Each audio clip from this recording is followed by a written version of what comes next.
Hi, everyone. In this video, we're going to be overviewing Chapter 6 on the normal distribution, and this is a rather important set of sections that we are going to be looking at. And the reason is because a lot of these skills that you're going to be using in Chapter 6 will come back to us next week in Chapter 7, but also when we get to hypothesis testing. So very, very important that you're ready to go. I would strongly encourage you to have your formula sheet ready. We're going to be referencing one of the tables that's on there, and you're going to want to be able to follow along with that. So do make sure you have that ready to go, as well as your calculator. So there can be some numbers to have to compute as well. I do want to acknowledge that a number of the examples that I am presenting, including excerpts from the formula sheet, are coming from our textbook, which is from the publisher Hawkes Learning Systems. So just affording my due diligence to cite my sources accurately here, and the copyright information is on the screen. So we are going to be looking at 4 distinct sections that we're going to be covering in this class. And really the first 3 I treat together because the process is all the same. So I don't draw a distinction between finding areas and probabilities and applications. I treat them all together because, again, process I want you to see as being the same. The hardest section really for students in this class is section 6.4, which is finding values of a normally distributed variable. So when we get to that section and examples, you'll see a bit why I say that it is a bit challenging for people. So just do keep this in mind. So at the end of this chapter, you will be able to find areas, probabilities, and percentiles using the normal distribution. You should be able to find values of a normally distributed variable and carry out all sorts of computations in varying applications using the normal distribution. So despite my best effort at making sure typos weren't there, we've got one right here. So carry out not complications, but computations. Too funny.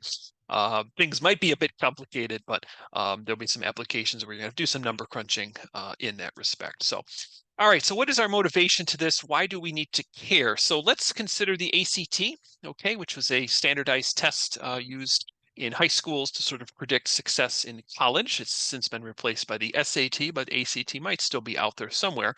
Let's suppose these scores taken at a local high school have a mean of 21 with a standard deviation of 1.5.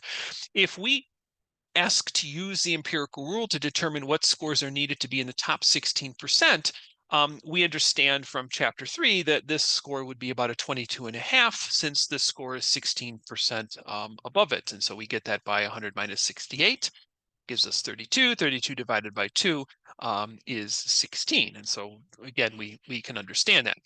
Now, if someone says to you, well, I earned a 23 in the ACT, what percentile are they in? We have a little bit of an issue. And the issue is that we don't really know, because 23 is not one of our famous quote unquote stops for this particular distribution. These stops would be 16 and a half, 18, 19 and a half, 21, 22 and a half, 24, 25 and a half. You might say, well, how did you get those? Take the mean of 21, add 1.5, subtract 1.5. This gives us the scores at 1, 2, and 3 standard deviations respectively. So 23 is not one of those particular stops. So what do we do? Well, hope is not lost. We can use the normal distribution. So the normal distribution is what we call a continuous probability distribution. That's different than what we dealt with in section 5.1. That was known as a discrete probability distribution. So there is a difference. What is the difference? Well, if you remember back to discrete variables are very specific counts, right? We can't have fractions of things. In a continuous probability distribution, think of it as a continuous graph where I can have fractions. I can have things that are in between. It's better for measurements, right? Discrete is more so for counts. Continuous is more so for measurements. And that's a lot of the things that we use the normal distribution for, is to look at various sorts of measurements. So very, very helpful. Now we have some features of the normal distribution, and it's, first of all, defined by 2 things, a mean and a standard deviation. That should be very familiar to you. We've talked about that previously. We do have a special notation that we will sometimes use. It's the capital N followed by mu and sigma. Mu stands for, again, the mean, sigma, the standard deviation. So something like n of 21 comma 1.5 means the variable's normally distributed with a mean of 21 and a standard deviation of 1.5. So it's a notation to make things a bit easier for ourselves. The graphical representation of the normal distribution is symmetric. It's bell-shaped, okay, and it's centered above the mean of the distribution. This should be reviewed because we've talked about this in chapter 3, okay? The total area under the curve is 1 or 100%, depending on your perspective. The x-axis is the horizontal asymptote. Asymptote means the graph gets closer and closer to that line but never crosses. In the normal distribution, the mean, the median, and the mode, they're all the same. Okay, and here's a picture of what we consider to be a normal distribution on the left side, symmetric and bell-shaped. On the right side is something that is symmetric, but it is not bell-shaped. Therefore, it is not a normal distribution. So normal distribution must be symmetric and bell-shaped. It must hold both of those features, okay, not one or the other.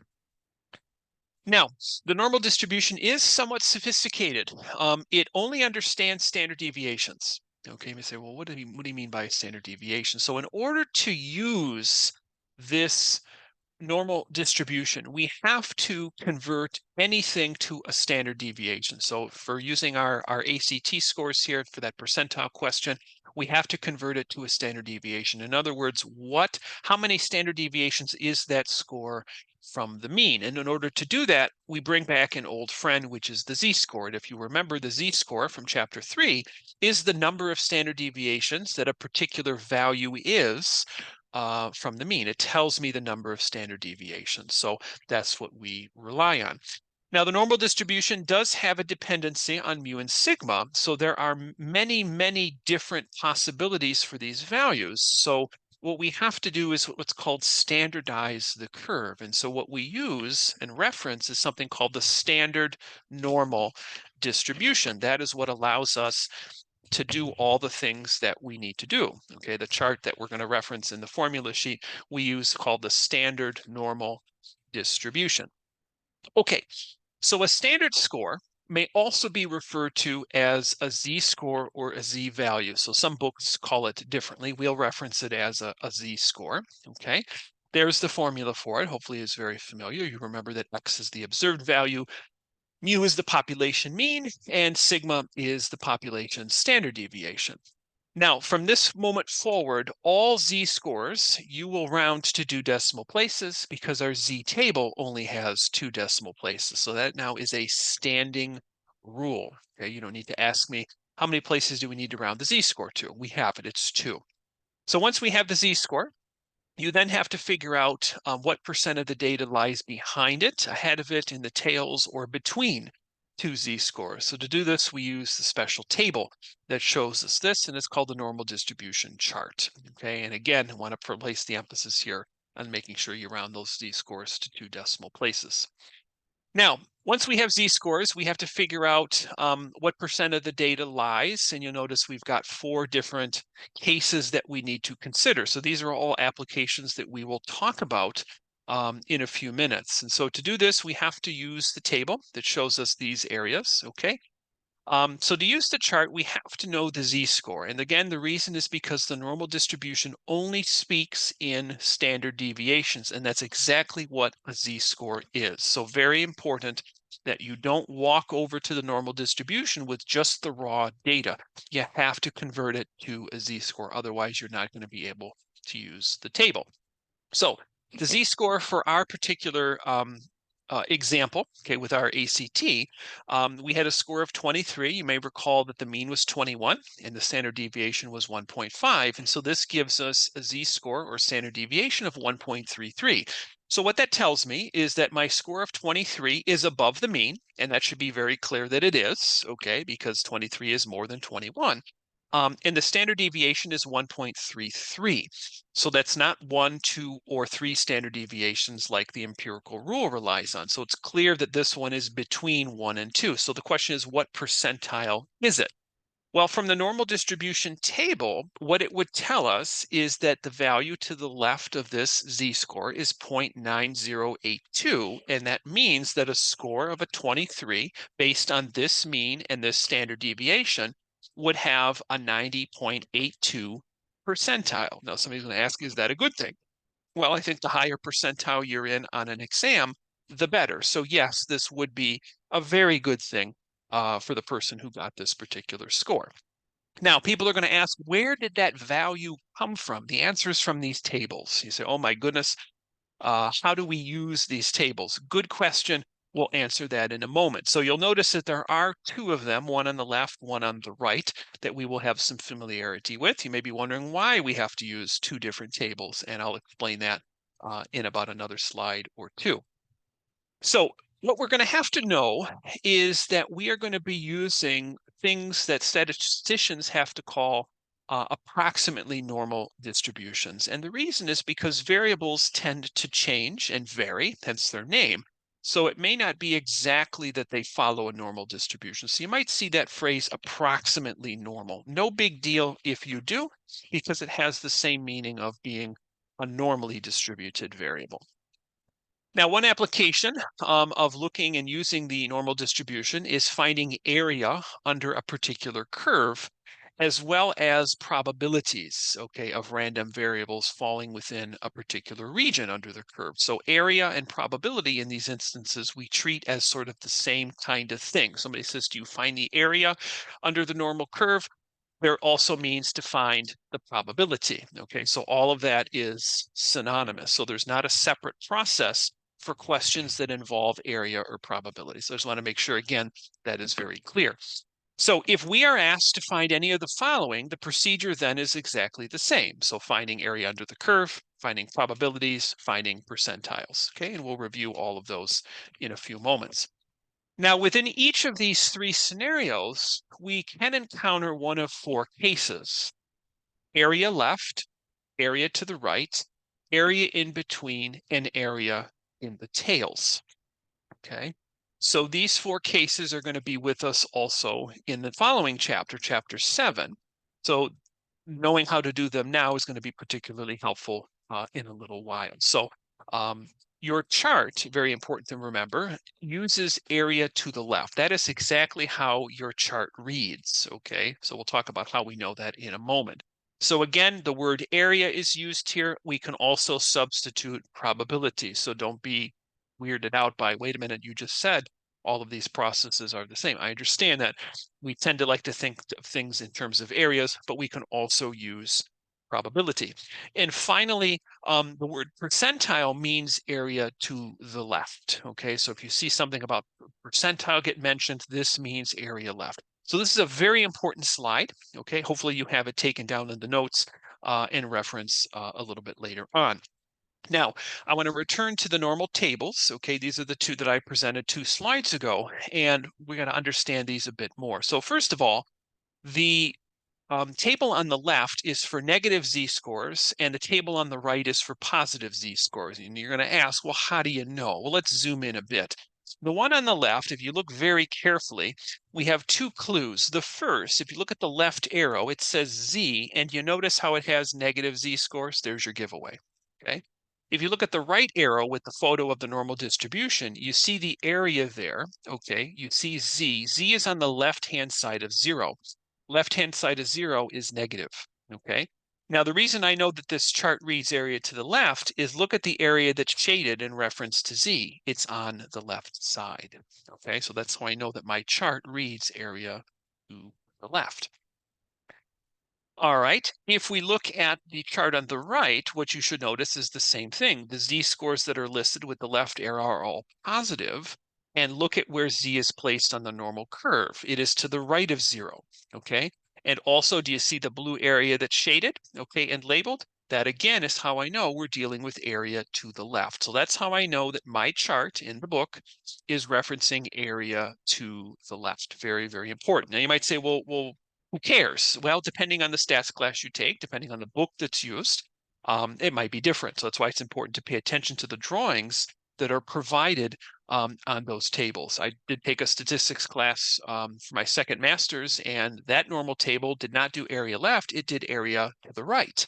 All right, so that forced thinking to be a little bit differently. I took a statistics class in preparation for PhD study, and that one had area left, to the right, and in between. So yes, it does matter. So make sure that you read those rather carefully. the information that comes with the charts. Anyway, this slide is also equally important, so make sure you have this taken down in your notes. These are key phrases that have meanings that we need to make sure that we understand. So for example, number 2, at most, that means less than, so that has to be area to the left. Top blank percent means area to the right. So these sort of expression statements, you need to make sure that you know. 5 and 6 are particularly tricky. We're going to look at those in a few minutes. So this slide, again, make sure you know these key phrases. They will pop up, fair game on the online homework, hand-in homework, exams, and the final. Okay, what you're looking at here is a visual representation of the 4 cases I talked about a few moments ago, namely area to the left. Okay, you can see where Z is located. Okay, that is the easiest case that we deal with. Area to the right of Z, area in between, and area in the tails. And if you look very carefully under, just above where the text just appeared, it tells you how to deal with each of those cases. So if I'm considered looking at area to the left, all I need to do is look up what that Z score is on the normal table, and I'm finished.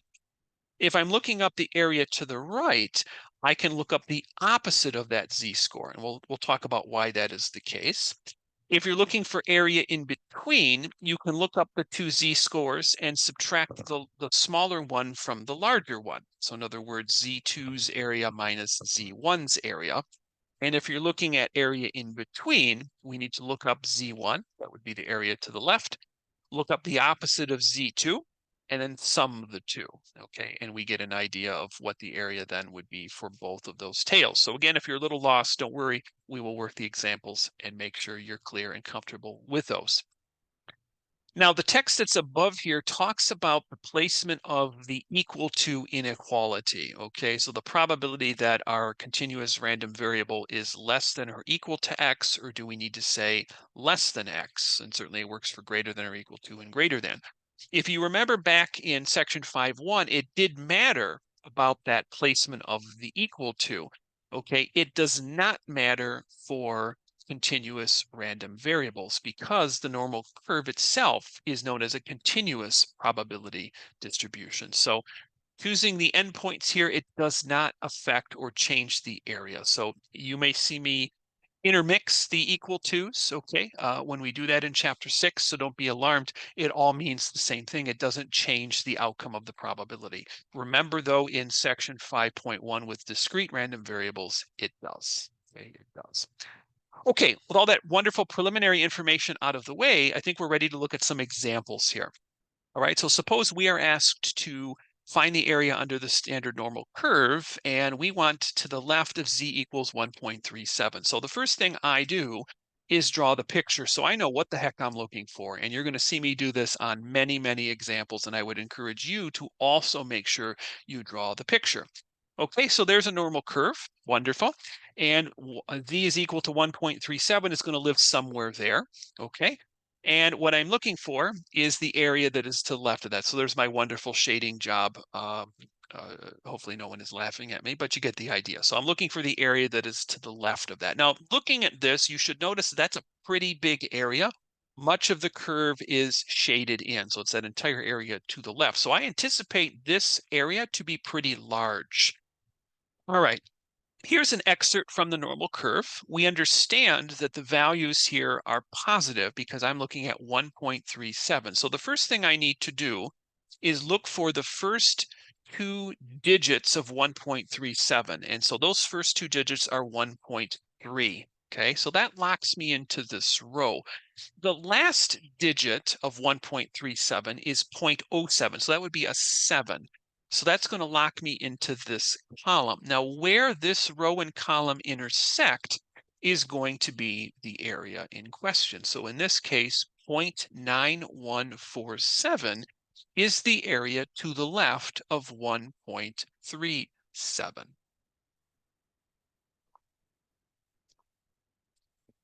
In this example, we're looking for the area that is to the left of negative 2.03. So negative 2.03 is going to be way over here. And again, I'm looking for the area to the left. So that's going to be a relatively small area compared to the first one. So my answer is going to be pretty small in terms of a decimal. So since this is a negative z-score, this is what the negative z-score table looks like, at least an excerpt from it.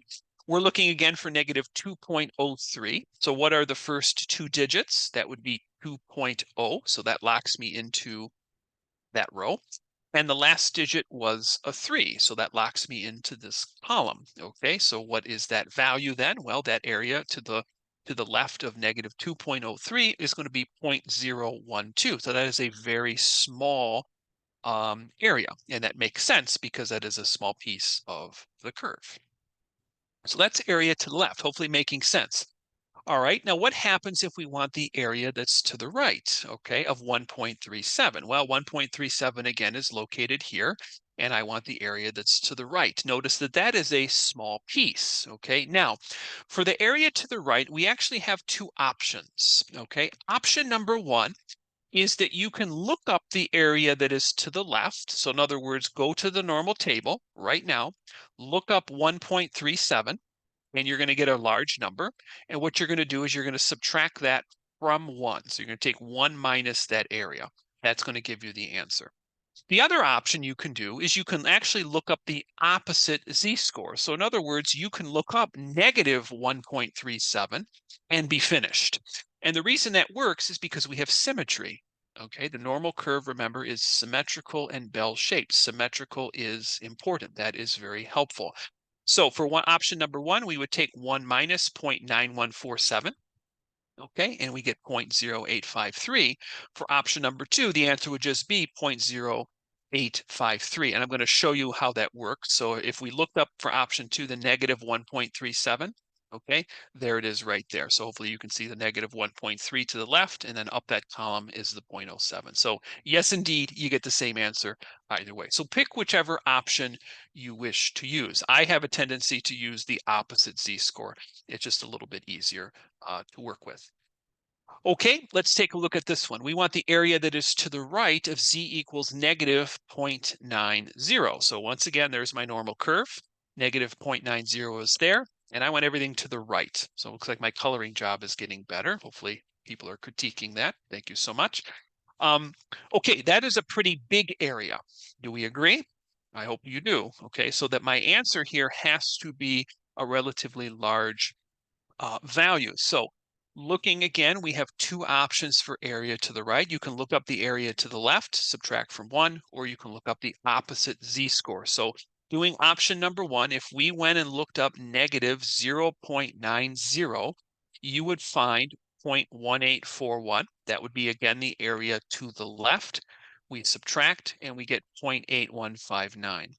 Now, if you looked up the opposite z-score, that would be 0.90, positive 0.90. That would give us 0.8159. And to show you that that indeed would be the case, okay, 0.90 happens to be right in the first column there and is listed as 0.8159. Okay, again, using the opposite z-score. So use whichever one you feel is better. Okay, here's an interesting one. We want to look for the area that is between two z-scores. Okay, so we proceed just as we did before, and this time we're going to put both z-scores on there. So there's negative 1.68, there's 2. And what I'm interested in is the area that's in between them.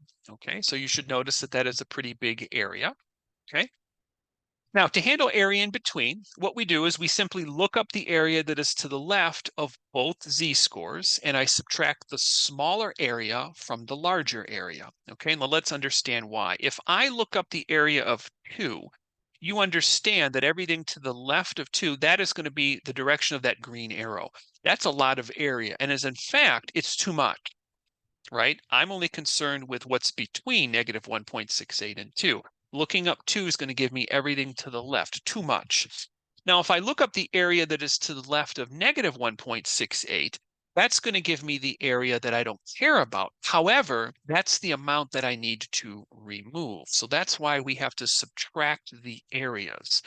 Common mistake people make is they subtract the z-scores, and that's not what we do here. We need to subtract the areas. So again, too much area from the left of 2, so we need to remove some. So Using the normal table, if we look up the area to the left of 2, that is 0.9772, and the area to the left of negative 1.68 is 0.0465. So subtracting the two, okay, gives us 0.9307, and that makes sense that that is still a large area.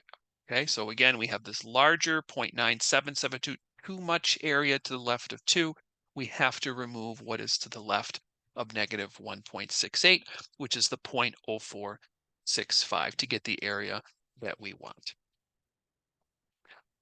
Okay, the next one we have is getting the area, actually total area, to the left of Z1 is negative 2.5 and to the right of Z2 being 3. So there's our two Z scores, okay? And we want the area to the left and to the right, okay? And I hope you notice that that's going to be a very small area, okay? Because it's a total area, so it has to be relatively small, okay? So that's important to note, all right? So to get our answer for the area in both tails, we need to find the area that is to the left of negative 2.50. That should be easy enough to do. Okay, we know how to deal with area to the left. And we also need the area to the right of 3, okay? And then we need to sum them, all right? So the area to the left of z is equal to negative 2.50. We can look that up. That's 0.0062. Okay, easy enough. And then we know how to deal with area to the right. What I did is I went and looked up negative 3 on the normal table. So negative 3.00. Make sure you watch that last digit. That third digit is a 0. So we get 0.0013. And the rule says we have to sum these two areas, okay? Because I want the total. So the solution then is 0.0075. So that's a very, very small area. And that makes sense considering where these two z-scores are located. So hopefully we're getting the ideas behind this area left, right, in between, and in the tails. They actually combine using area left and area to the right. Okay, we have some other applications that deal with probabilities, okay? So using the normal distribution. Now you may recall a few moments ago that I said that finding areas and probabilities, it's the exact same process, and it is. We have one little addition with finding probabilities, and that is we have to do a little bit of interpretation. So in other words, look at the first one here. The first one says the probability that z is less than 1.45. What does it mean to be less than? I hope you wrote down those key phrases that we looked at before. Less than means area to the left. Part B has greater than. What does greater than mean? Greater than means area to the right. Look at part C. What do you notice about Z? Z is in between two values. So that means it's going to be area in between. Look at part D. Z is less than negative 2.5 or greater. Z is greater than 2.5. So less than connected by an or to a greater than means area in the tails. And the last two deal with less than, so we're dealing with area to the left. Okay, so pay attention for those inequalities. Also notice that with those inequalities, we have some equal to's in there. Okay, that little bar underneath the inequality, remember we disregard that. We don't have to worry about those in the context of normal distribution because it again is a continuous distribution. Okay, looks like there's an answer on the screen, but that's okay. Let's handle z probability of z less than 1.45, okay, and also probability of z greater than or equal to negative 1.37. So we have the normal curves again. We need to locate our z. So there's 1.45, there's negative 1.37. We want the area to the left of 1.45, and we want the area to the right of negative 1.37. So both are very large areas, okay? So using the normal curve, or excuse me, the normal chart, we're looking for 1.45, and I see that that area should be 0.9265. Very straightforward to just look up the area that is to the left. Now for z is greater than negative 1.37, I'm going to look up positive 1.37, okay? So there's negative 1.3. There's the last digit being 7, and we need to see where that row and column intersect, and that lands us on 0.0853, okay? And then, of course, we need to subtract that from 1. Okay. Oh, I did it this way. I see what I did. I looked up the negative 1.37. I didn't look up the opposite. My apologies if I said that. So I did it the first option. Some of you might be wondering what happens if we looked up negative 1.37. We get an area that's to the left that is 0.0853. We subtract from 1 and we get 0.9147. Okay, so once again, we looked up negative 1.37. This is telling me the area that is to the left. I have to subtract that from 1 because I wanted the area to the right. So that's why we have 0.9147. Just showing you that that alternative for finding the area to the right does work. Okay, part C and D. So part C, we recall, was an area in between, and part D, we said, was area in the tails. So we need to park our z-scores on here. There they are. That's where they live. Okay. There's in between for part C, and there are the two tails for part D. Okay, so let's see if we can make some sense of this. So we remember, I hope, from a few slides ago that in order to get area in between, you need to look up both z-scores, 1.25 and 2.31, and figure out those two areas from the normal curve and then subtract them. Okay, so that's what we're going to look at here. So 2.31 has an area of 0.9896. And the area for 1.25 is 0.8944. We subtract them and we get 0.0952. Okay, so pause the video if you need to and double check those values are correct. Now for part D, we have negative 2.5 and positive 2.5. So if we look up the area that is to the left of negative 2.5, I hope you see that that's 0.0062. Now, there's something interesting about these two z-scores. Do you notice how they're opposites? Negative 2.50 and 2.50. When you have a situation where the z-scores are opposites, all you need to find is one area and multiply by 2. Now, somebody might be wondering why. We have symmetry. Okay, so whenever we have z-scores that are direct opposites, look up the one area, multiply by 2, and you are finished. So we very much so like when we have area in the tails and the z-scores are opposites. If they're not opposites, you have a little bit more work to do. Rewind the video and take a look at when we did area in the tails for the example we had previously.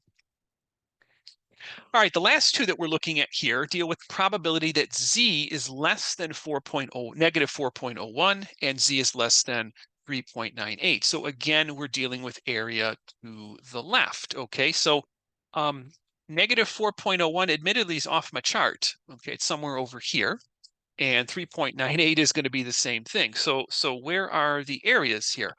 Well, I think F is easier to see that it's, well, I'll let you interpret what F is showing. And I don't know if you guys can see, but there is a red blotch at the tip of that arrow. It's like minuscule. It's very, very tiny. There is a little bit of red there. Okay, it is a super tiny area. Okay. So we need to think about logically what this is telling us by common sense.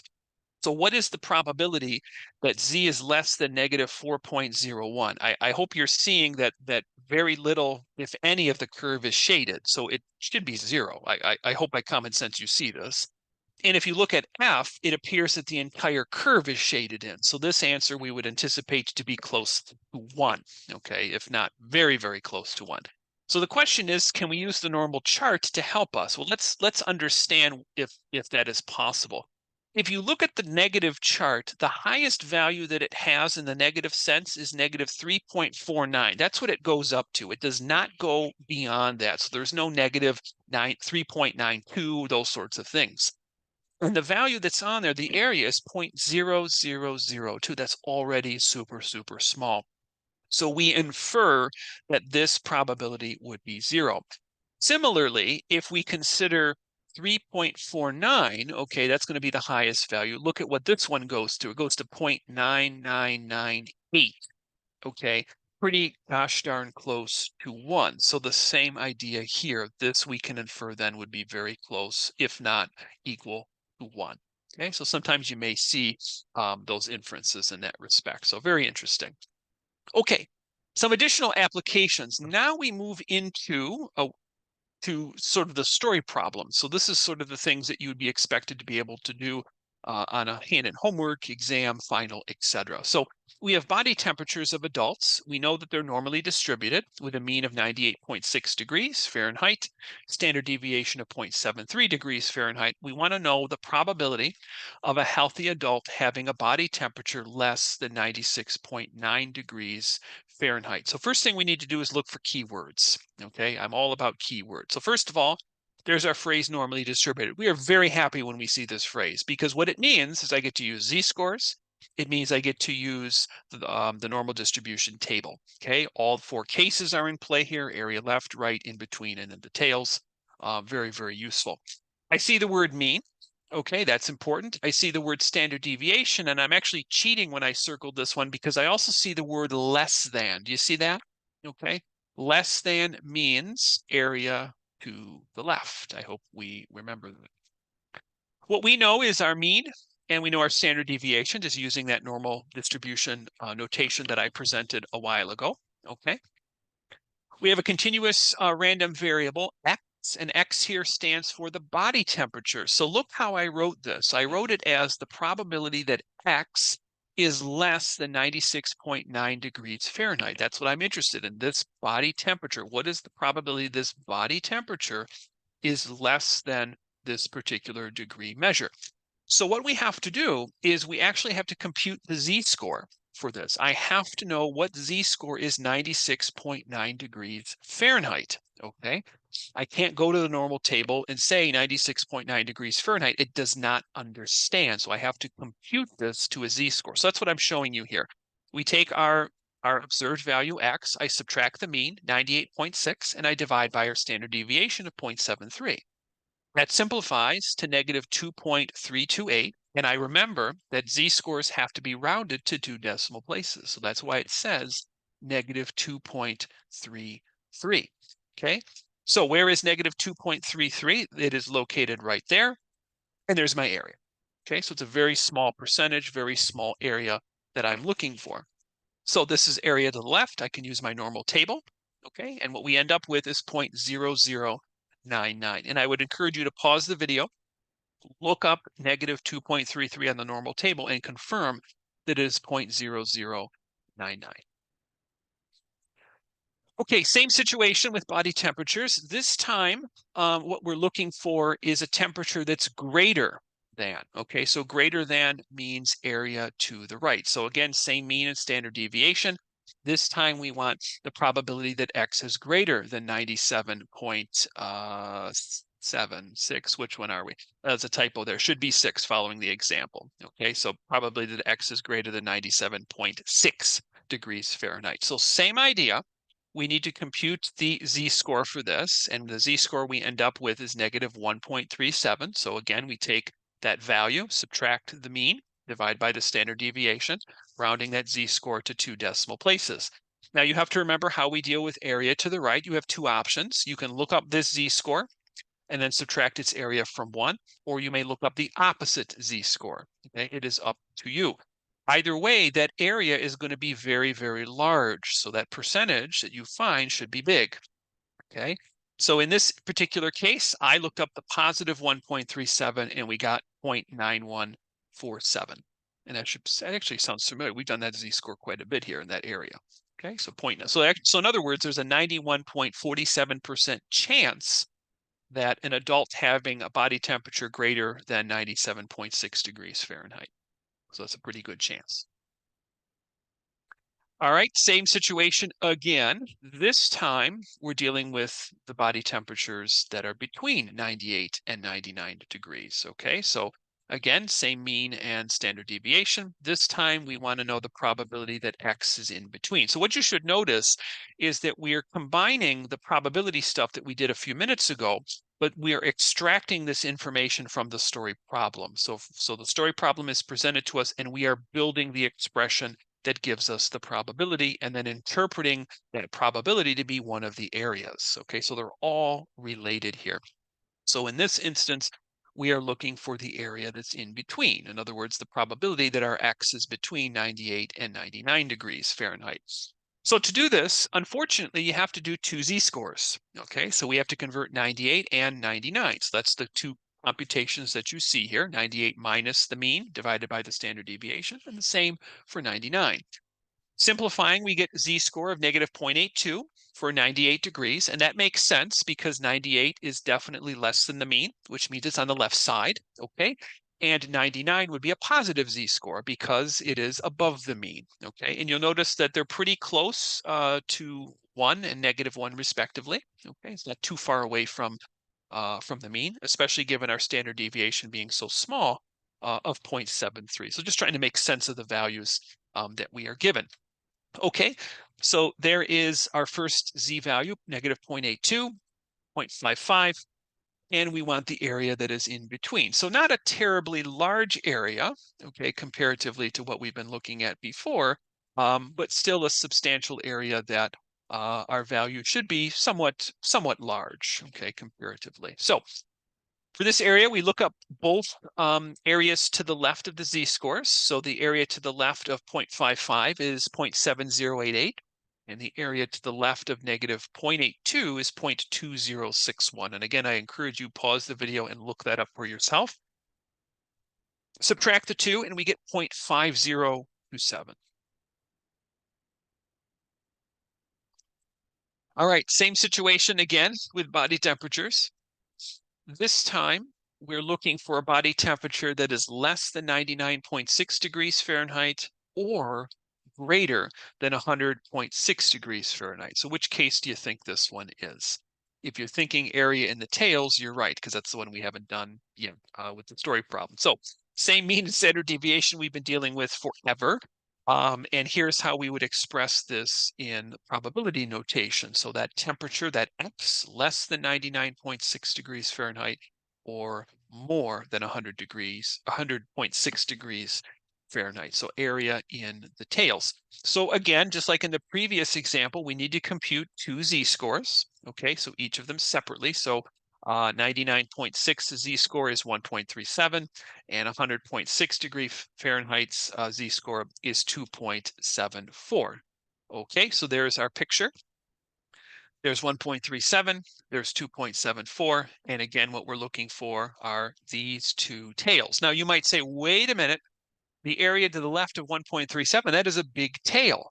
Okay, my response, who cares? Okay, there's no rule that says that the tail has to be small. Okay, it's a big tail, no big deal. We don't care how big the tail is. Just the fact of the matter is that's the cards we're dealt with. So looking at the area that's shaded, my coloring job is getting better, by the way. Hopefully nobody's taking note of that. But anyway, with this, we expect then that the probability is going to be somewhat large because that's a large area to the left of 1.37, isn't it? Okay, so how do we deal with this? Well, what you have to do is you have to look up each area. So the area to the left of 1.37 is 0.9147. We've been dealing with that one for a while, so hopefully by memory you remember that.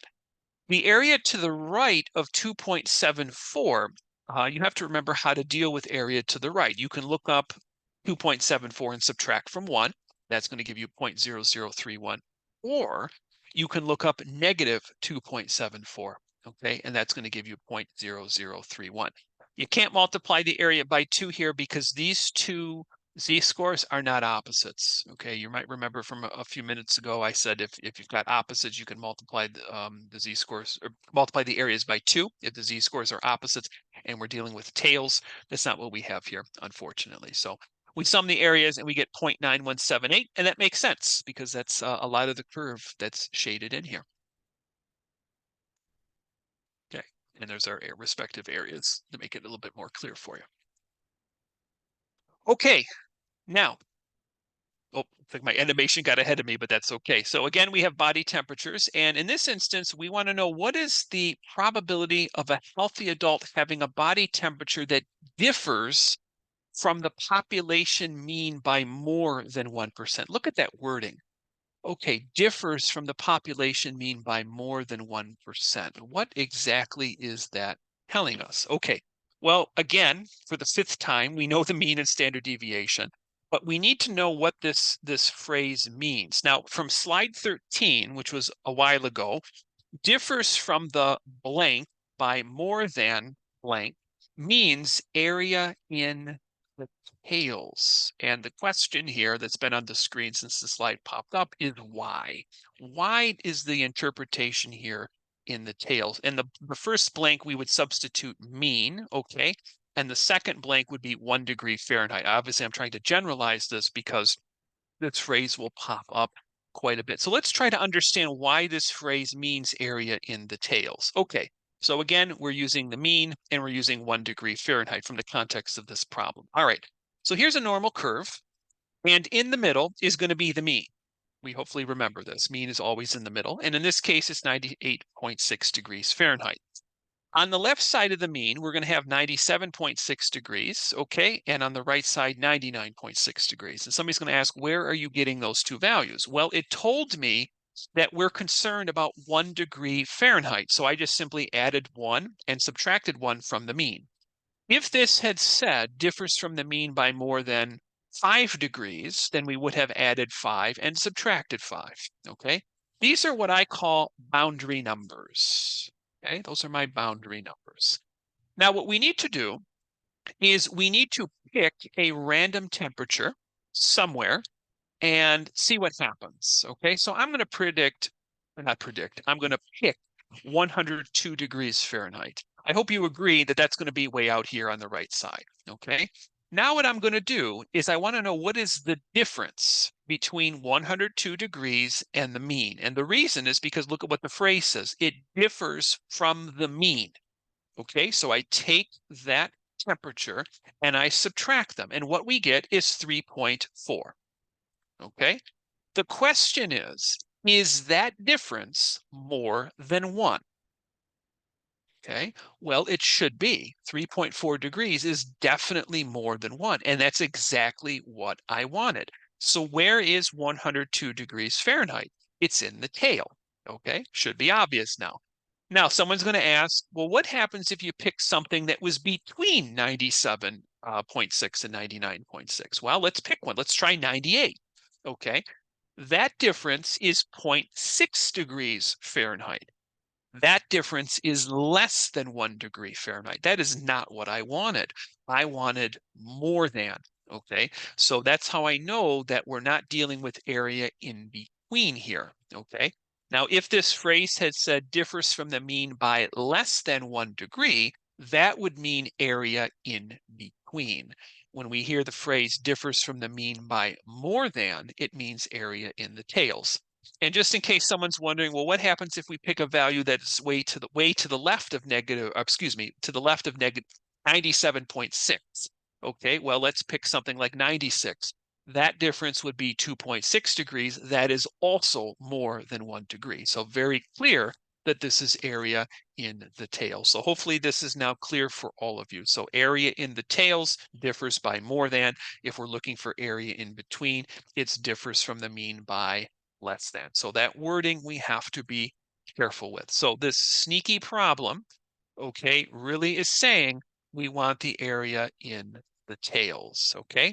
Now it is important that we acquire those boundary numbers because the two temperatures that we're concerned with is 97.6 and 99.6. And again, where is that coming from? I add 1 degree to the mean, I subtract 1 degree from the mean. Okay, if this had said the difference was again 5 degrees Fahrenheit, then we would do this for 5. We would add 5 to the mean, subtract 5 to the mean. That gives me the boundary values. What we notice is that the two z-scores we get are opposites, negative 1.37 and positive 1.37, okay? So because the two z-scores are opposites, I'm very happy I get to multiply the two areas by 2. So I look up the area to the left of negative 1.37, and we get 0.0853. Multiplying by 2, we get 0.1706. This means we have a 17.06% chance that we have a healthy adult having a body temperature that differs from the population mean by more than 1 degree Fahrenheit. So pretty interesting example. I'm really proud of the special effects that I have on the slides. But anyway, it's more of a personal accomplishment, and my coloring is getting better. Hopefully you guys see that too with the red. That's all freehand, by the way, with the mouse. But anyway, okay, so that's applications. Now what we're going to move into is section 6.4, which I alluded to was being a little tricky. It's a trickier sort of section. And the reason it's a trickier section is because it has us working backwards. So what this means is, what happens if I know the area under the curve? Can we find Z? All right, so let me repeat that. What happens if we know the area? Can we figure out what Z is? Okay, so previously what we did is we wanted to find Z to get the area. Now I know the area. So this one is asking, what value of Z has an area that is 0.7357 to its left? Okay, what would this be? Well, I think first of all, we would need a picture. And let's try to understand. 0.7357 is a big area, okay? So I hope you all agree that Z would have to be positive. Because in order for this value, this Z, to have 0.7357 to its left, Z would have to be on the right side. It has to be positive, okay? Now the question is, how does your normal distribution table read? We have to remember that the normal table reads area to the left, okay? And so because Z is positive, okay, in this instance, this means I need to look at the positive z-scores. So here is the excerpt from the formula sheet from the table. Now what I have to do is I actually have to not look for a z-score, but I need to look for an area. Okay, I'm looking in the sea of values. I am trying to figure out if I can find the area of 0.7357. There it is. Now what I need to do is figure out what z-score that is. So I need to look for, there it is again, okay. I need to look for what the first two digits are. So that would be 0.6. And then I need to see what the last digit is, which is 3. So this z-score would be 0.63. So that is the z-score that has an area of 0.7357 to its left. So a bit of a different process. So again, we're looking for the area in the table and then getting the z-score. So it's a backwards process from before. All right, let's find the value of Z such that the area to the left of Z is 0.20. So again, we have the normal normal curve, okay? So where would 0.2 be to the left? Well, I think it would have to be somewhere here because that's a small area, right? To the left of Z has to be small. So Z should be negative, all right? Hopefully that makes sense. Okay, 0.20, thank you. All right, so now what we need to do is look at, again, an excerpt from the negative Z table. Can we find something 0.2000? Well, now you might look closely and you say, well, it's not there, okay? Well, the two values that I have circled are the two that are closest to 0.2000, what we're looking for. So what you need to do is choose the one that is the closest. So do we have a winner between 0.1977 and 0.2005? The answer is yes, we do. And that winner is going to be negative 0.84. So that would be the 0.2005. That's the one that is closest. So there's a little bit of estimation that goes with this. So it's not perfect. It's good enough. Okay, it's good enough. So for our purposes, this is how we would estimate these values. In subsequent statistics classes, you may have more of a precise process from which you will use. Okay, next we want to know what z-value represents the 90th percentile. So first of all, we need to remember what percentile means. I hope you were taking notes from before when the presentation started. Percentile means area to the left. So 90th percentile means the area to the left of Z has to be 0.90. Okay, so Z has to be positive. That makes sense. If I'm in the 90th percentile, that means I did better than 90% of the people. That's a good thing or a bad thing, depending on context. Okay, so Z should be positive. All right, so again, we return to the normal table, this time on the positive side, and I'm trying to find 0.9000. And I run into the same problem as I did in the previous example. I have two values that are close. I need the one that's closest. So which one here is the closest? Hopefully you said 0.8997 as an area is closest with a z-score of 1.28. Okay, so 0.8997 is the one that is closest. So z-score of 1.28. All right, so which z-score has an area of 0.0096 to its right? Okay. Um, Oops, I think we made a mistake here. I think so. All right, so there's z 0.0096, but that's on the left. Okay, well, that is an area to the right. All right, yes. So we need an area of 0.0096, which is small. So that has to have a small area. Okay, so it looks like I put z in the wrong place. I did this on purpose because this is conceptually where people have tendency to make sense. Look at what this is saying, 0.0096 to its right. We need it to be small, okay? So that means that z may not be negative. So I think we need a new drawing. There it is. Okay, that makes sense. 0.0096 is a small area and it's to the right of z. So this means z has to be positive. So much better. Okay, now the problem is that our table only reads area to the left. All right, so what do we do? So you have two options. Option one is to find the area to the left of z.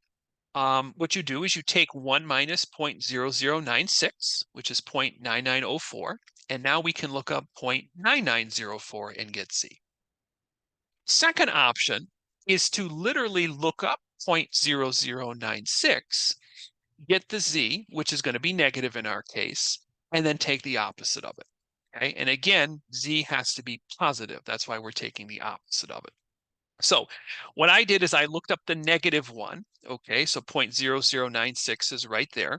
So that gives me negative 2.34. But we have to remember that z has to be positive. So using option 2, we take the opposite of this, and our answer then would be 2.34. And again, we're using symmetry to help us obtain our answer.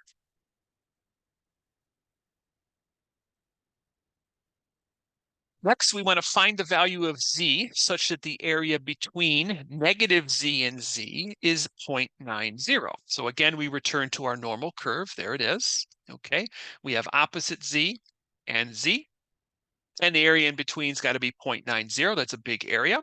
Okay, now what we should notice is that the z-scores here are opposites. So if I know one, I know the other one immediately.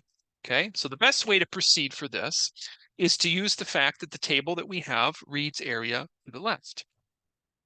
So what we need to figure out is this green area. Once I know that green area, I can go to the table and look that up and obtain that particular z-score. Okay, so if we take 1 minus 0.900, I hope it's obvious to you that we would have 0.1 left, okay? That would be the area that is located in both of the tails. If we take the area of only one tail, what we do is we take half of that value. We divide it by 2. So that means 0.0500 is the area in both tails, okay? So that's the area that I'm looking for. If we go to the chart, what you'll notice is that we have two values that are very close to 0.0500. And as a matter of fact, you might say, well, wait a second, both of these values are exactly the same distance away from 0.0500. Okay, sometimes this happens. So what we have to do is something rather special. We have to take both z-scores, negative 1.65 and negative 1.64, and we need to average the two. So this only happens when the areas you're looking for are equidistant. In this case, they are both the same distance away from the area that we need of 0.0500. So I need to average them. And what you're going to notice is that the z-score is now 3 decimal places. We have one rare exception when the z-score has to be 3 decimal places, and that is when we have this situation. Now, because we're looking for the z, we can interpret z here to be the plus or minus 1.645. So that is the value that we get that we have for z that would give us an area of 0.90 in between. So this is a very interesting example. So again, we have to average the two z-scores because the areas are equidistant from the value we are looking for. All right, the next one, somewhat similar. This time we're looking for the area left of the negative z. plus the area to the right of z, being 0.1616. So this is a total area. Okay, hopefully that's obvious to you. And what we need is, or what we notice rather, is that the z-scores are opposites. So to find this area, we need to take the area that we're looking at of 0.1616 and split it in half. That would give us the area that's in both tails. Okay, so 0.1616 is what's in both tails. I only want one. So that's 0.08 0.0808. Okay, so what's the area here? 0.0808. Same in the other tail. We sum the two. That gives us the 0.1616. So now what we need to do rather simply is look up the area of 0.0808 on the negative z-score table, because once I figure out that one, I automatically know what the positive one is. Okay, so looking on the chart, and I welcome you to check, we actually find a z-score of negative 1.40. And that means that our answer therefore would be plus or minus 1.40. Okay, so what is the point of doing all of this? Well, it leads to another example that has a different application to it. So all of the examples asked us to find the value for C, but a question could ask us to find the value of a normally distributed random variable X. So in other words, instead of asking us for the probability, it asks us to find X. Now, the first thing you'll notice is that the z-score formula is z equals. What we need to do is rearrange the z-score formula so that it says x equals, and there it is. And this formula is found on the formula sheet. So by algebra, multiplying by sigma on both sides and adding mu, we have x is equal to z sigma plus mu. So now what I can do is actually figure out specific values for x given conditions on mu, sigma, and ultimately for the z-scores. Let's see if we can make some sense of this. So it says if a normal distribution has a mean of 28 and standard deviation of 2.5, what is the value of the random variable x that has an area to its right equal to 0.6700? So let's take stock of what we know. We know mu, we know sigma. I'm not sure about z, and I definitely don't know x. X is what I'm looking for anyway, okay? Now z, we did get a clue.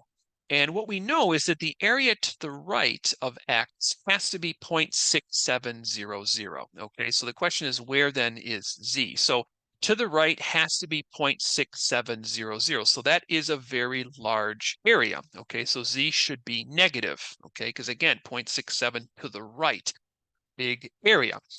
Okay, so what we need to do then in order to figure out what z is I can take 1 minus 0.6700, and that tells me that the area to the left is 0.3300.